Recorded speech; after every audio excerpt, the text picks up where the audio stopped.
En este encuentro la idea es que podamos trabajar este concepto de saber urbanizar.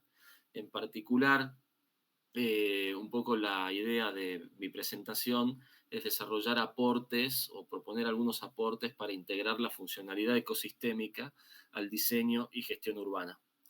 Mi nombre es Federico Colombo Speroni, yo soy licenciado en Ciencias Biológicas y ecólogo, y hace tiempo me ocupo de profundizar aquellos aspectos relacionados a la integración de los aspectos ecológicos en territorios tanto urbanos como de interfaces entre lo urbano y lo natural y lo urbano y lo rural. Y esto en el marco del programa Saber Habitar y en particular cuando pensamos en los modelos de urbanización, genera algunos desafíos bien interesantes que nos vamos a enfocar en estos minutos que tenemos compartidos. La agenda que les propongo para el día de hoy es una agenda que está dividida como en tres grandes bloques. En primer lugar, la idea es que podamos contextualizar el rol de las herramientas de gestión en la construcción del hábitat.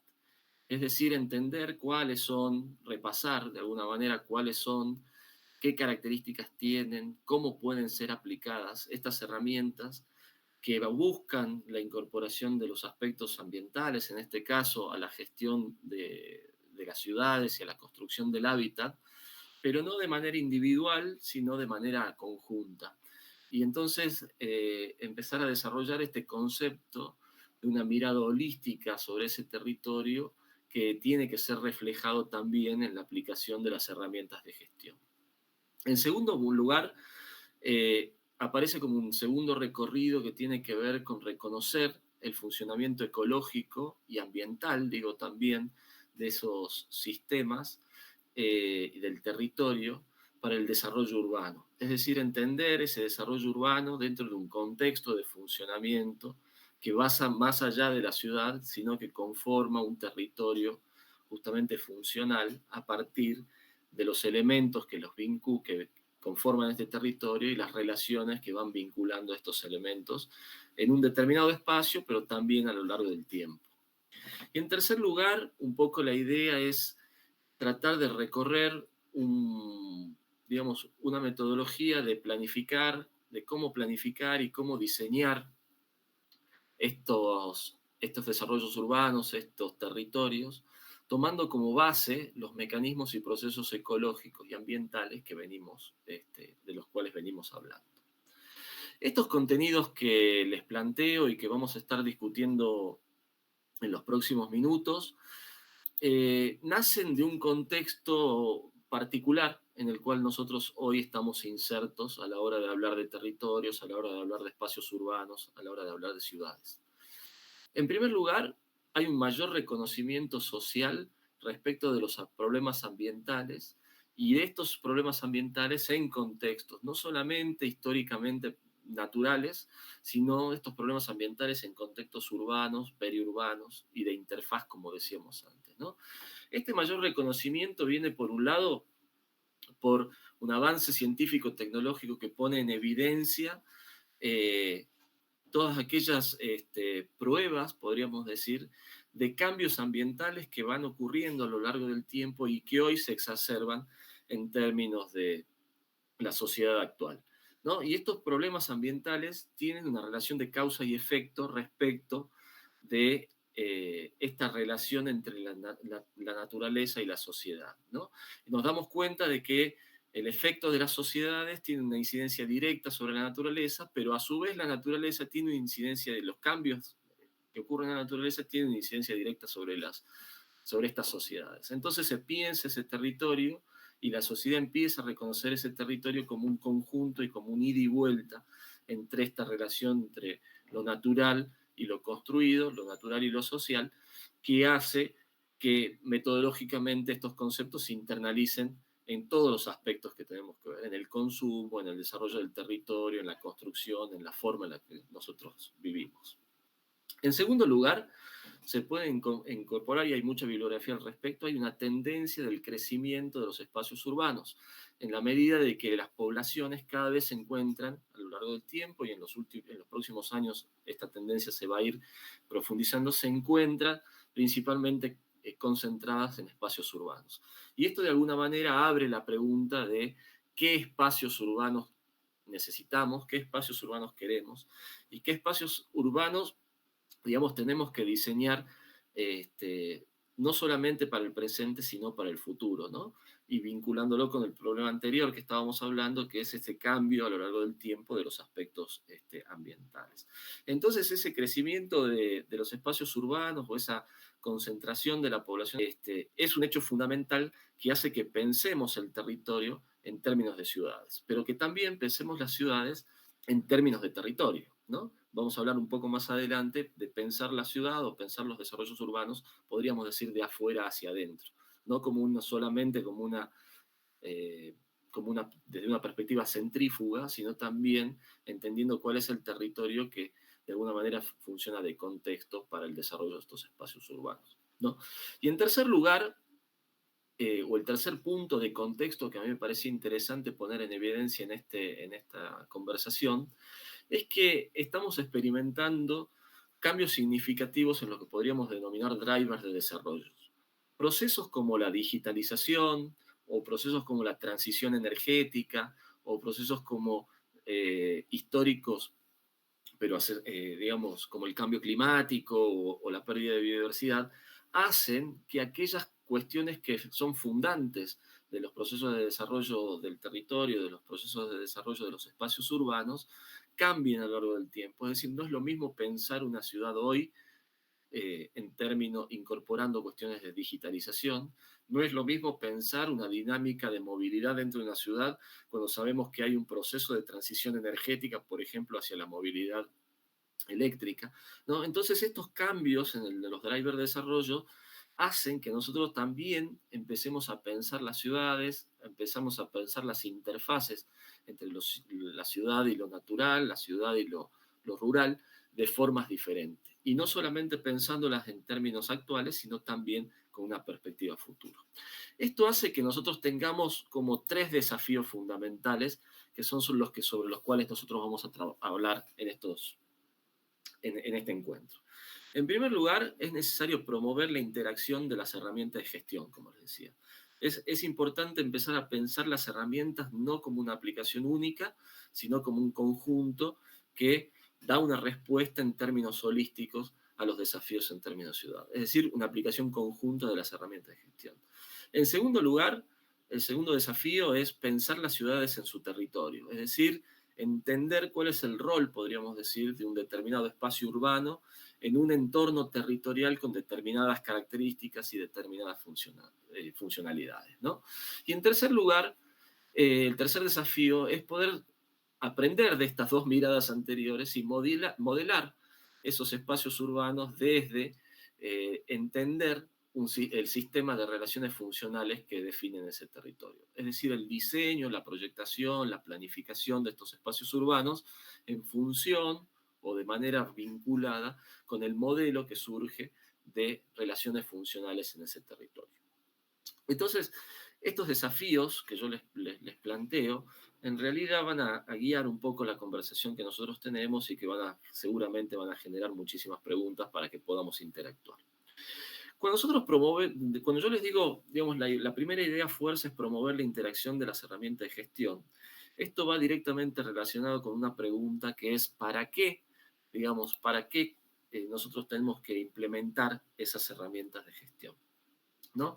Y cuando nosotros pensamos ese territorio como referencia y la inserción de un determinado proyecto, en este caso de desarrollo urbano, en este caso podría ser de desarrollo urbano territorial, e incorporamos las variables ambientales a este problema, encontramos que esas variables ambientales, energía, agua, insumos, materias primas, residuos, emisiones, biodiversidad, paisaje, suelo, todas estas palabras que hacen al contexto y hacen a la gestión de nuestros espacios urbanos en ese territorio de referencia, ¿sí?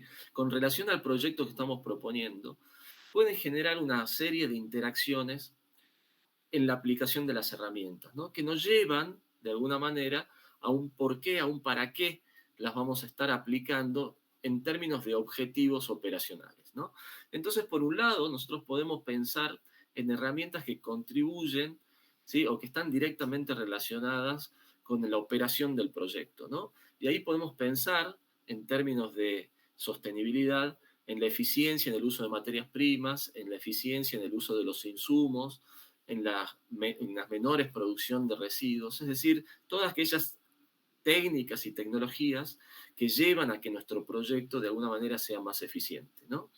Pero por otro lado, también desde la gestión de nuestro propio proyecto, de nuestra propia iniciativa, la contracara de la moneda tiene que ver con la gestión de los riesgos socioambientales que generan ese proyecto. Es decir, las operaciones vinculadas a ese proyecto lo que hacen es, por un lado, digamos, generar esas incidencias, esos denominados impactos ambientales sobre ese territorio, pero por otro lado generan oportunidades de una mejora en términos ambientales, ¿no? Esto, en términos concretos, nos puede llevar a reducción de costos en la implementación, tanto en la planificación como en la implementación de nuestro proyecto, o también algo que hoy se está desarrollando muchísimo, es que aquellos proyectos que tienen esta mirada sobre eficiencia y sobre gestión de riesgos, lo que generan son posibilidades de accesos a créditos preferenciales, ¿no? Vamos a hablar un poco más adelante, o pueden surgir algunas preguntas vinculadas a lo que es la reportería de ESG, que es Environmental, Social and Governance, de indicadores de estas características, ¿no? Entonces, digo, por un lado, tenemos la oportunidad de vincularnos con nuestro territorio en términos de eficiencia en el uso de materias primas, en la eficiencia en el uso de insumos y en la producción de residuos, pero también en la reducción y en la gestión de los riesgos socioambientales. Pero por otro lado, nuestros proyectos están asociados a un mercado de referencia, con lo cual la certificación, la acreditación, la validación de aquellos aspectos de mejora que incorporamos, que decimos internalizamos en nuestros proyectos, de alguna manera pueden producir nuevos productos o servicios, nuevas incidencias territoriales que generen deltas positivos sobre ese territorio, o por otro lado, accesos a mercados, o por otro lado, posibilidades de una ventaja competitiva respecto a otros proyectos en términos de poner en valor aquellas ventajas ambientales y de sostenibilidad que nuestro proyecto tiene. Ahora, cuando yo les decía de la interacción de las herramientas, las plantea que las herramientas de gestión ambiental y en términos de desarrollo sostenible de ese territorio en el cual se encuentra inserto nuestro proyecto, no se aplican de manera individual, sino que lo que plantea es la necesidad de que nuestros proyectos se enmarquen dentro de lo que se podría denominar una estrategia de sostenibilidad. Es decir, la pregunta no es cuál herramienta de gestión vamos a poner en evidencia a la hora de desarrollar nuestro proyecto, sino la pregunta sería cuál es el mejor arreglo, cuál es la mejor combinación de las herramientas de gestión en función de los objetivos que queremos lograr con nuestro proyecto, en este caso de desarrollo urbano. Vamos a querer lograr objetivos internos, digamos, de eficiencia, perfecto, vamos a tener ciertas herramientas. Vamos a tener reducir los riesgos socioambientales, bueno, son otras herramientas. O bien vamos a querer generar un proyecto innovador que de alguna manera sea reconocido por el mercado al cual nosotros estamos aplicando, son otras herramientas. Entonces la pregunta aquí es, ¿de qué manera logramos una mejor combinación de esas herramientas? Y fundamentalmente esta pregunta la responde, depende de cuál sea el objetivo en el cual nosotros estamos pensando a la hora de hacer un desarrollo urbano. Todas las herramientas son válidas aplicadas en conjunto, ¿no? Si nosotros pensamos esto desde el punto de vista de la aplicación en un territorio, ¿sí? Encontramos que, de alguna manera,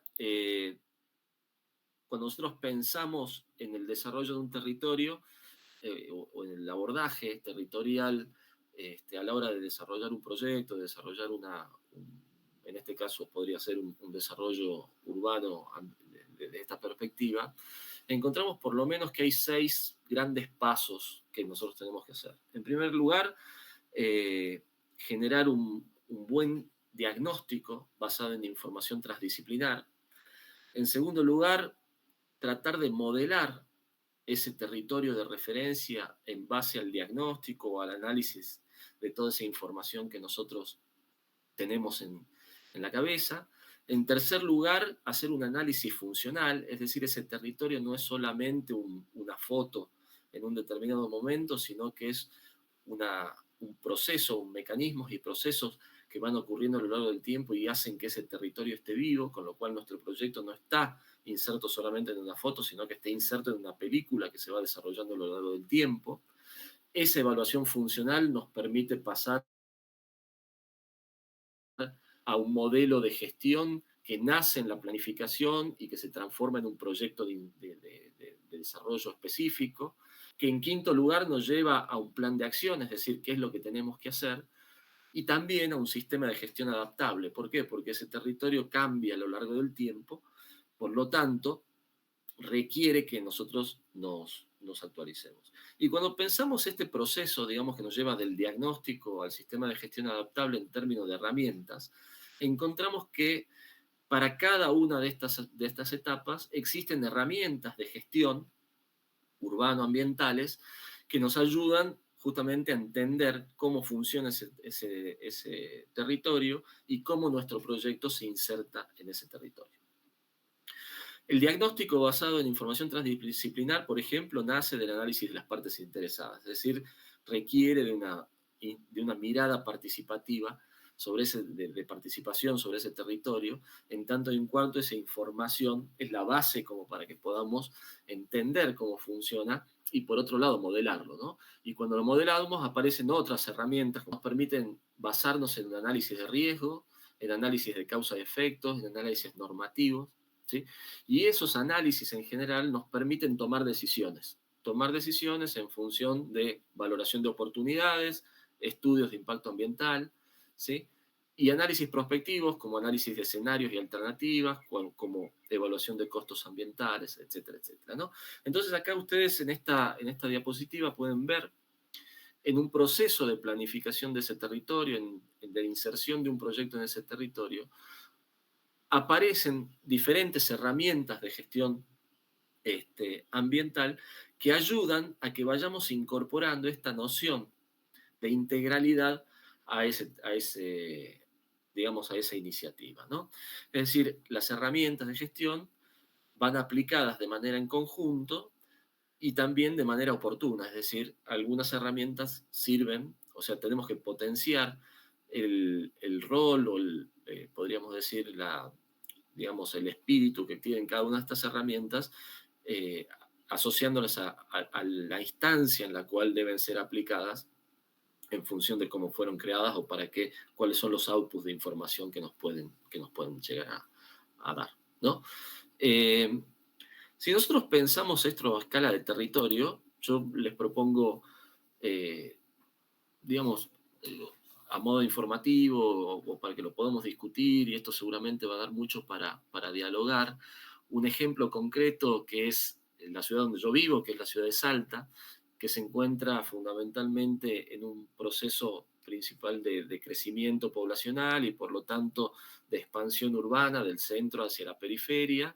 ¿Sí? Encontramos que podemos pensar esta aplicación de las herramientas que veníamos hablando desde dos perspectivas. En primer lugar, desde una macroescala, ¿no? Y cuando pensamos en los desafíos, digamos, eh, de expansión urbana o de utilización del territorio o la inserción de proyectos urbanos en escala territorial o en una macroescala, lo que encontramos es que digamos, estos fenómenos de expansión urbana están fundamentalmente eh, asociados como a dos grandes factores. En primer lugar, la disponibilidad de tierra, digamos, adecuada para esas expansiones urbanas, y en el caso de la ciudad de Salta, que se encuentra dentro del Valle del Lerma, que tiene una extensión, digamos, un desarrollo norte-sur y está limitado hacia el este y al oeste por cordones montañosos, entendemos fácilmente que la disponibilidad de tierra es uno de los factores condicionantes principales a la hora de hablar de los fenómenos o de los procesos que de alguna manera empujan esta expansión urbana. Entonces es esperable que se produzca un crecimiento de la ciudad en sentido norte-sur, ¿no? Porque ahí es donde está ese territorio disponible, ahí es donde está ese suelo disponible que nos permite ese crecimiento, ¿no? Con lo cual, cuando nosotros pensamos en estos términos, entendemos que cuando pensamos a macro escala, estos macro procesos, estos macro mirada, son los que terminan desarrollando o planteando el modelo de desarrollo de ese territorio en términos de desarrollo urbano ambiental eh, a grandes rasgos, ¿no? A gran escala, ¿no? ¿Cuáles son esos factores que lo limitan? En este caso, podríamos decir, es un factor geográfico, ¿sí? Que son los cordones montañosos que se encuentran limitando ese valle del Lerma. Pero cuando nosotros lo pensamos a una escala más de detalle, o podríamos pensar en una microescala, esa microescala también comporta, ¿sí? Acá yo hago un zoom sobre una de las áreas de mayor crecimiento urbano, comporta una segunda pregunta, digamos, ¿no? Que no es solamente hacia dónde se va a ir expandiendo en términos macro esa ciudad, sino nos lleva a una segunda pregunta que lo vemos a escala micro, que es de qué manera se va a ir desarrollando ese crecimiento urbano, ¿sí? Es decir, si nosotros, por cuestiones geográficas, eh, digamos, damos por sentado que va a haber un área de expansión urbana hacia un determinado lugar, la pregunta que estamos obligados a hacernos desde el punto de vista de sostenibilidad es cómo hacemos esa expansión. ¿Qué características tienen que tener nuestros desarrollos urbanos para que esa expansión que se daría hacia ese lugar sea compatible en términos, o sea, adecuada en términos ambientales, en términos de desarrollo sostenible, ¿no? Y aquí aparece como el segundo aspecto que yo quería poner en evidencia con ustedes, que es, ya no trabajamos solamente sobre hacia dónde va a ir la expansión urbana, sino cómo hacemos nuestros proyectos. Esta pregunta del cómo hacemos nuestros proyectos abre esta mirada hacia la idea de que nuestros proyectos tienen que estar basados, ¿sí? En los mecanismos, o por lo menos tienen que tener como referencia los mecanismos y procesos ambientales que configuran y configuraron a lo largo del tiempo ese territorio de referencia en el cual nuestras ciudades, nuestros desarrollos urbanos se encuentran anclados, ¿no? Esto es lo que yo les decía, mirar la ciudad de afuera hacia adentro, ¿no? No solamente mirar la ciudad como un efecto de crecimiento de adentro hacia afuera, es decir, el centrífugo, sino también entender de afuera hacia adentro ese territorio como receptor de nuevos proyectos urbanos y por lo tanto como de alguna manera marco de funcionalidad ecológica en el cual estos proyectos urbanos se van a ir dando, ¿no? Entonces, esto es la base para lo que se denomina, y vamos a ver un poco más adelante, las estrategias de planificación y de diseño basado en naturaleza. Si nosotros podemos entender cómo funciona ese sistema biogeofísico que conforma el contexto en el cual se va a dar nuestro proyecto urbano, ¿sí? Y asociamos el diseño y la planificación a estos mecanismos y procesos ambientales que se dieron históricamente y que se dan en este momento, vamos a estar contribuyendo a esto que hoy se llama la resiliencia de esos territorios, ¿no? Esa resiliencia o esa capacidad de adaptación a cambios que en realidad no es ni más ni menos que la forma en que las ciudades y los proyectos se vinculan con la funcionalidad ecológica y podríamos decir también social en términos ambientales de ese territorio. Esto nos lleva a partir del hecho de que tenemos que entender ese territorio desde el punto de vista de su funcionamiento socioambiental, podríamos decir, ¿no?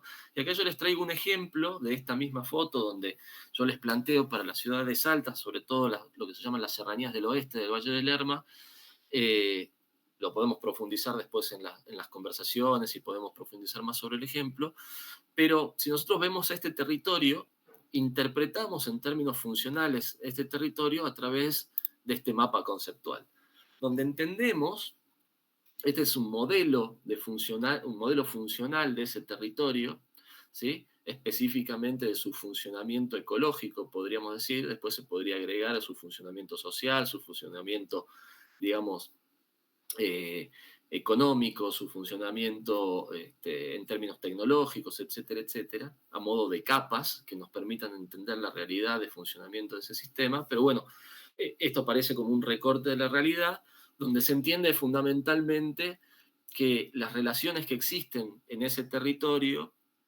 están dadas por interacciones entre cordones montañosos, precipitaciones, humedad atmosférica, vientos, humedad del suelo, altitud, vegetación, donde cada una de las palabras que aparecen acá son elementos que conforman ese territorio y las flechas que aparecen aquí son conexiones, vinculaciones, funcionalidades que hacen entender la dinámica de ese territorio, no como si fuera una foto, sino como si fuera una película, un proceso que va a lo largo del tiempo.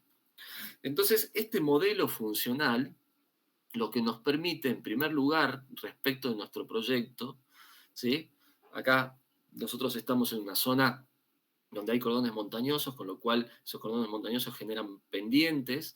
Nosotros tenemos periodos de mayor precipitación. Las precipitaciones se encuentran concentradas principalmente en los meses de verano, con lo cual grandes pendientes con excesos de precipitación en los meses de verano, lo que generan son grandes escurrimientos, con lo cual ríos, ustedes se pueden imaginar ríos que están secos en invierno y con grandes caudales en verano, pero también la vegetación lo que hace es que esa vegetación atrape la humedad, la poca humedad que hay digamos, en el aire en los meses de invierno, es atrapada por esa vegetación, es condensada y genera una especie de nubosidad permanente, una bruma permanente, sobre todo en las zonas intermedias de las montañas, que generan un output extras de humedad y de agua para los meses de invierno.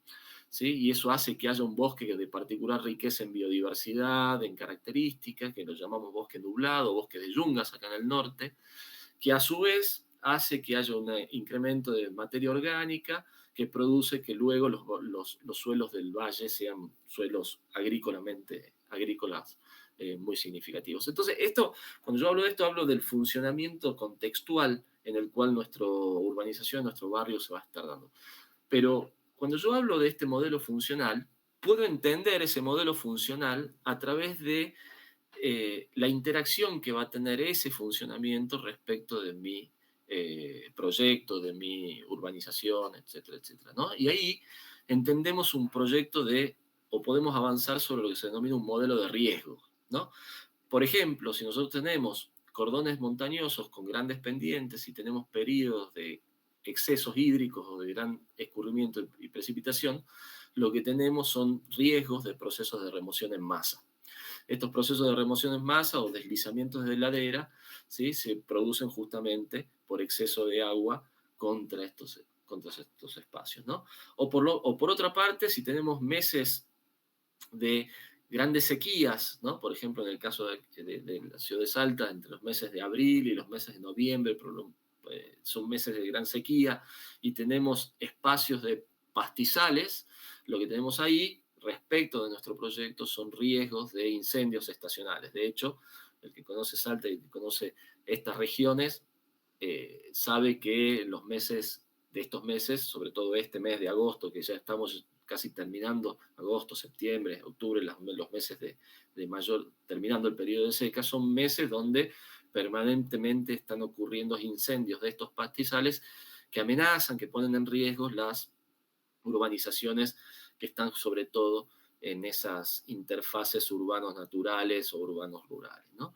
O esos también altos volúmenes promedios de precipitaciones en los meses de verano lo que generan en algunos sectores son riesgos de inundaciones, ¿no? Entonces, estos riesgos en realidad no aparecen porque sí, sino que aparecen desde esta perspectiva en el entendimiento de la vinculación de nuestro sistema con respecto, nuestro proyecto, con respecto del normal funcionamiento de ese territorio, ¿no? Aquí como herramientas aparecen, por ejemplo, el estudio de impacto ambiental, que es lo que va a analizar preventivamente, es decir, previa en una etapa de proyecto, ¿sí? Nuestra organización, nuestra urbanización, cómo se comporta con respecto a estos riesgos que nosotros podríamos encontrar. Hay muchos otros riesgos ambientales dependiendo, uno debería hacer el ejercicio para su zona, para su proyecto, para su actividad, para su lugar, su territorio, debería hacer el análisis mental de cuáles son esos mecanismos y procesos ambientales que están definiendo, que están configurando ese territorio, y en función de esto, cuáles son los riesgos de la interacción que existe entre mi proyecto y esos. Esto es una mirada como más clásica y es la que recupera estas herramientas como, digamos, el estudio de impacto ambiental, que hoy por hoy es una herramienta que está incluida, está internalizada en la mayoría de las normativas de habilitación, de aprobación de proyectos y de análisis ambiental en ese sentido, ¿no? Pero cuando nosotros pensamos el territorio desde la funcionalidad, no solamente nos tenemos que quedar con esa relación, digamos, de impacto o de riesgos respecto de ese territorio y mi proyecto, ¿no? Sino que una mirada moderna, una mirada superadora respecto al diseño y a la planificación de proyectos, en este caso urbanísticos, en ese territorio de referencia, tiene que incorporar no solamente la mirada de riesgo, sino también la mirada de los servicios ecosistémicos. ¿Qué quiere decir eso? Quiere decir que esa misma funcionalidad que pone en riesgo mi proyecto, que genera riesgos en esa relación con mi proyecto, a su vez también genera o es fuente, podríamos decir, de los servicios ambientales o de los servicios ecosistémicos que ese territorio desarrolla para la sociedad que está viviendo en ese territorio. Entonces, bueno, la definición de servicios ecosistémicos fundamentalmente es esto, ¿no? Es una serie de servicios, ¿sí? Que esa funcionalidad ecosistémica eh, le presta a esa sociedad que está vinculada a ese territorio, ¿no? Entonces ahí la mirada sobre el proyecto es una mirada diferente, ¿no? Es una mirada que no solamente va a incorporar herramientas de estudio de impacto ambiental para saber esto que decíamos antes, digamos, cómo afecta mi proyecto al territorio y qué riesgos tengo respecto de ese territorio, sino también me ayuda esta perspectiva de entender la funcionalidad y los servicios ecosistémicos asociados a entender cómo potenciar mi proyecto en términos de calidad de vida. Entonces, cuando nosotros miramos este gráfico y decimos de modelo de servicios ecosistémicos y decimos, bueno, ¿qué es lo que mi proyecto está aprovechando de ese territorio de referencia, ¿no? Y vemos en el mismo ejemplo anterior que tenemos grandes cordones montañosos, bueno, tenemos que empezar a pensar en un servicio ecosistémico de paisaje, ¿no? Eh, un valor ecosistémico estético. Pero si decimos que tenemos que ese territorio está circundado por bosques, entran otros servicios ecosistémicos, como por ejemplo la regulación hídrica, el almacenamiento de CO2 equivalente o de dióxido de carbono, el sostenimiento de biodiversidad, la producción de suelo fértil para agricultura, la disponibilidad de agua en invierno, es decir, en esos meses de sequía, esa nubosidad permanente lo que hace es generar un output extra de agua que permite que tengamos agua potable, que podamos sostener esa población con agua potable aún en los meses de invierno, a costos razonables. O, por ejemplo, la regulación climática, que da esa nubosidad permanente, etcétera, etcétera, ¿no? Entonces, acá cambia la cuestión y de alguna manera el entendimiento del funcionamiento de ese sistema hace que nosotros pensemos cómo, nos plantea la pregunta de cómo nuestros proyectos pueden ser mejores proyectos, en tanto y en cuanto toman o internalizan esos servicios ecosistémicos y los ponen al servicio del usuario de nuestro proyecto, que es esa sociedad, digamos, ¿no? El cliente, las personas que viven ahí, el entorno, etcétera, etcétera. Entonces, esto está en el eje del concepto de desarrollo sostenible, ¿no? El concepto de desarrollo sostenible es aquel desarrollo, lo vamos a ver y lo vamos a profundizar seguramente durante distintos módulos de este curso, pero si lo decimos rápidamente, el desarrollo sostenible es aquel desarrollo que permite una mejora cuantitativa y cualitativa de la calidad de vida de las personas sin comprometer las posibilidades o las potencialidades de las generaciones futuras, ¿no? Entonces, se dan cuenta cómo el abordaje de estos servicios ecosistémicos y la internalización de nuestros proyectos ponen en evidencia este concepto de desarrollo sostenible. Es decir, nosotros vamos a mejorar la calidad de vida de nuestros usuarios del proyecto, de nuestros clientes, ¿sí?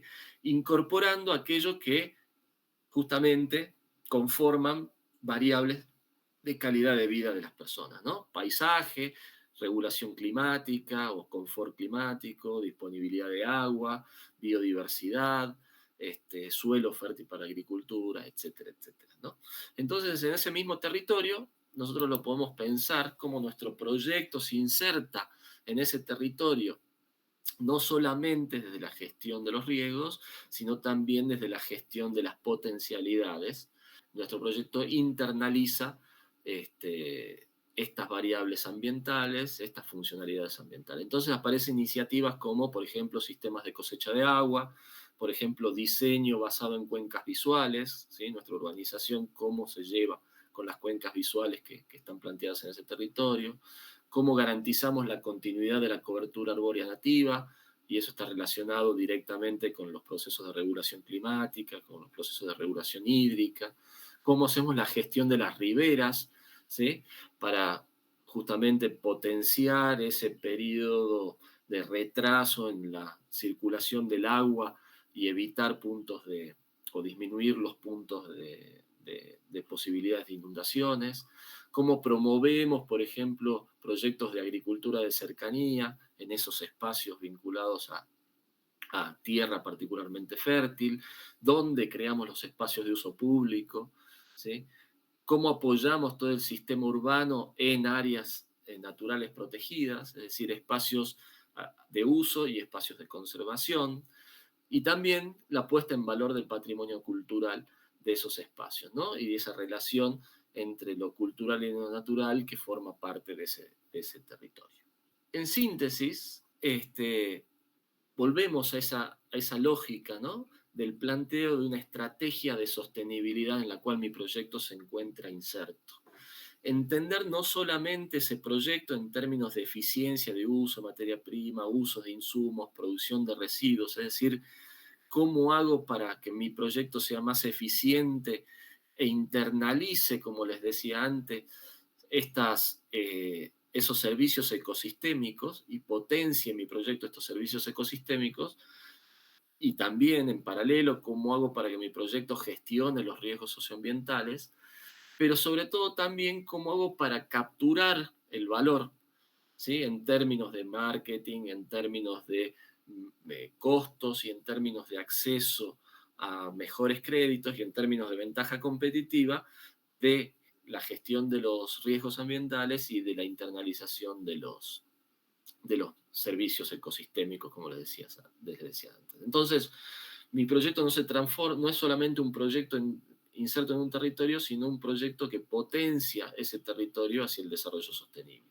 Esta me parece que es una idea fundamental, ¿no? Es una idea central que aparece en muchos documentos, en particular aparece también en el fondo conceptual de la idea de la nueva agenda urbana, que es cómo la ciudad no solamente es un punto inserto en un territorio más grande, sino cómo la ciudad se transforma y mi proyecto individual de urbanización, mi acción concreta, se transforma no solo, digamos, se transforma en un motor de ese desarrollo territorial en términos de sostenibilidad, ¿no? Es decir, no solamente cómo no impacta sobre ese territorio, como pensábamos antes, sino cómo además se transforma en un motor de desarrollo. Y acá vemos que eso es lo que genera esa estrategia de sostenibilidad al implementar herramientas de trabajo de manera conjunta. A modo de conclusiones y comentarios finales, aparece la importancia de desarrollar cualquier iniciativa en el marco o en el foco o desde la perspectiva de una estrategia territorial, ¿no? Entonces, esto desde el punto de vista de aplicación de las herramientas que vimos hace un rato, implica que existe una relación directa entre el proceso de proyecto y el proyecto de planificación, ¿no? Y esa planificación no solamente en términos de foto, como decíamos, sino en términos de planificación y de desarrollo del territorio en términos prospectivos hacia el futuro. Esta estrategia territorial permite que nosotros pensemos un diseño basado en la naturaleza. Es decir, permite que lo que nosotros proyectemos ponga en evidencia, ponga en primer plano lo que ese territorio hace en términos de funcionalidad, o busque potenciar esto que llamamos la resiliencia del territorio frente a escenarios de cambio, ¿no? Por ejemplo, frente a escenarios de cambio climático. Es decir, si ustedes se fijan, el escenario de cambio climático, y con respecto a lo que veníamos hablando, es un escenario que pone en evidencia de cambio grandes procesos biogeoquímicos, ¿no? Precipitaciones, temperaturas, periodos digamos, periodos de particular, eh, digamos, riesgos de precipitaciones extremas o de temperaturas extremas, ¿sí? De pérdida de biodiversidad, de procesos de desertificación, etcétera, etcétera, ¿no? Entonces digo, la pregunta no es solamente cómo hacemos para que nuestra ciudad se inserte en ese contexto, ¿no? Sino además nos tenemos que preguntar qué mecanismos y procesos ambientales nos ayudan a que nuestro sistema sea más resiliente, es decir, que nuestro sistema, nuestra ciudad, nuestro desarrollo urbano se adapte mejor a ese cambio que vaya a pasar a lo largo del tiempo. Pero bueno, para saber cómo se va a adaptar mejor hay que entender cómo puede cambiar a lo largo del tiempo y cuáles son aquellos aspectos ambientales principales que van a cambiar a lo largo del tiempo. Entonces ahí aparece de vuelta este concepto de sistema inserto en un contexto territorial funcional, ¿no? Eh, Desde el punto de vista metodológico, esto requiere que haya un complemento, que trabajen en conjunto, ¿no? Herramientas de planificación, herramientas de diseño y por lo tanto también la tecnología aplicada a la gestión, ¿no? Aparece el diseño bioclimático, los sistemas de información geográficos, los sistemas de monitoreo, automatización, por supuesto, esquemas de participación permanente a lo largo del tiempo, que hace que esto que yo les estoy contando no sea, de vuelta, no sea una foto, sino que sea una película a lo largo del tiempo que a su vez va cambiando permanentemente, pero a su vez también se va resignificando, con lo cual nuestro proyecto también, ¿se acuerdan?, tiene que ser adaptable. ¿Cuáles serían esos momentos de adaptación? Bueno, y cuáles serían las herramientas de adaptación que tendríamos que incorporar, ¿no?